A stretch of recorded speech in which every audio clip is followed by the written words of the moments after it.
জনগণের সরকার ক্ষমতায়।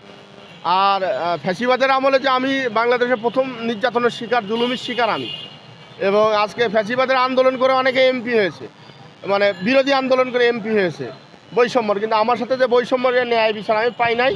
এবং আমি মনে করি আমাদের মাননীয় স্বরাষ্ট্র মন্ত্রণালয়ে তো উনি তো দীর্ঘদিন ওনার সাথেও তো বৈষম্য করা হয়েছে, ওনাকেও তো গুম করা হয়েছিল।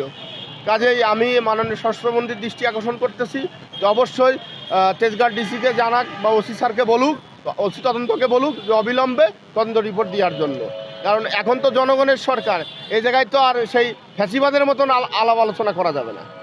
আমি আরেকটা বিষয় জানার জন্য আপনাকে একটা প্রশ্ন করতে চাই যে গণঅভ্যুত্থানের পরে হাসিনা সরকার প্রজাতন্ত্রী সরকার যাকে বলে উনি বিদায় নিয়েছে, কিন্তু ওনার রেখে যাওয়া এখনও বিভিন্ন সেক্টরে তাদের কর্মী বা তাদের আমলা বা যারাই বলেন তারা এখনও বিদ্যমান রয়েছে প্রত্যেকটা সেক্টরে।